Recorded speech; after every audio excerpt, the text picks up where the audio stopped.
Ara sí, els joves d'Òmnium al Barcelonès Nord han organitzat aquest cap de setmana el Badacanta. Es tracta d'un karaoke en llengua catalana impulsat per l'entitat cultural que pretén defensar no només l'ús social del català, sinó també l'intel·lectual. És a dir, que no n'hi ha prou en parlar català, sinó que també s'ha de llegir en català, consumir cinema en català i, com era el cas, cantar en català.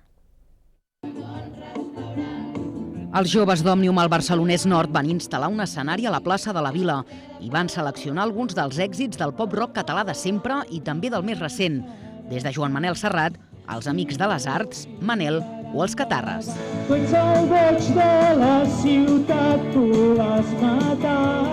Perquè el que passa és que molta gent té uns certs prejudicis, els costums de sempre, el que fan és que la gent estigui acostumada a anar, per exemple, al cinema en castellà i no vulgui anar al cinema en català perquè li sona estrany. I per tant volem trencar una mica aquest tòpic i que la gent vegi que també s'ho pot passar bé en català, cantant en català, igual que s'ho passarien bé cantant en castellà o anglès en el karaoke. Els joves d'Òmnium han comptat amb la col·laboració dels comerciants de la ciutat, que han aportat els premis del Badacanta, uns regals valorats en 900 euros.